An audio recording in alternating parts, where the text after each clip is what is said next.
àti bá tènìyàn jẹ́ lọ́wọ́ rẹ̀ ló wà bọ́bá yìí ò rí ọ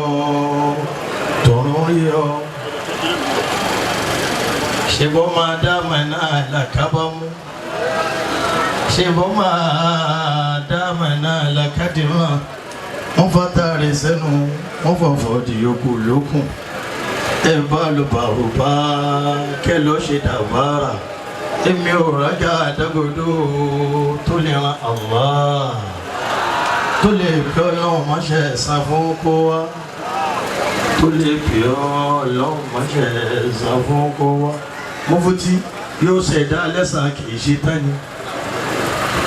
olúwa mi yóò ṣẹ̀dá lẹ́san kì í ṣe tán ni gbogbo ayé dóborí tó tàbá sókè yóò ṣẹ̀dá lẹ́san kì í ṣe tán ni Àjàdí ikọ́ óyá Àjàdí ikọ́ óyá ọmọ ọba Ìlọrin.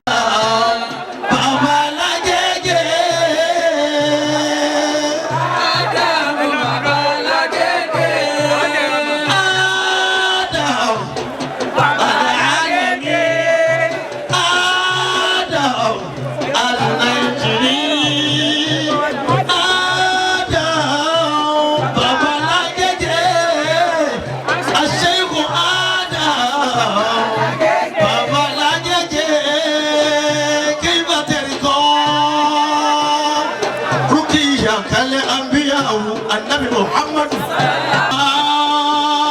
ما قولت يا سماء لكن بابا mi àgbà máa jí pọ̀ lù lọ́la tí gbogbo agbègbè rẹ̀ ẹlẹ́gbọ̀n ẹja ṣẹṣẹ. Lọ́kì bàbá mi ìmà sàlátì ìmà omi bàbá wa àzígáàsì sí màlẹ́gáàsì mo fi wọ́n kì í. Ìyá yìí tóbi pọ̀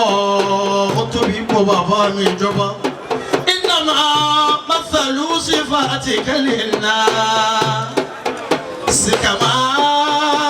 mathala nujuma lima annabi Muhammad laka dhatul ulumi min alimi al-ghayb wa minha li adam al-asma' lam tazal تختار لك الأمهات والآباء وإذا سخر الإله أناسا كما قليلا لسعيد فإنه سعداء النبي محمد يا سيد الوجود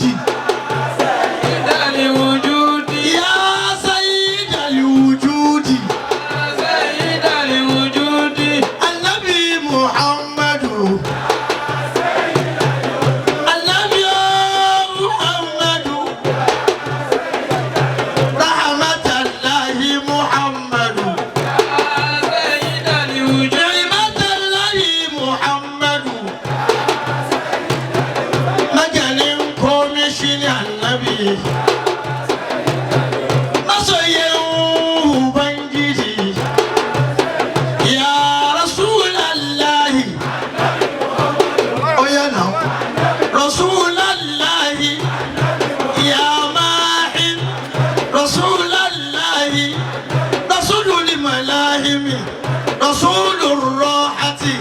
قصير لشلا انكسار النبي يا رسول الله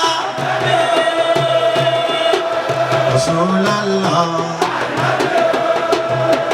يا رسول الله النبي صلوا عليه وسلموا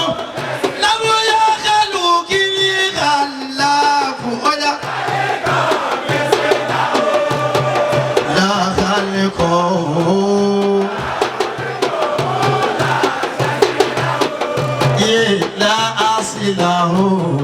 لا عدله لا فاضله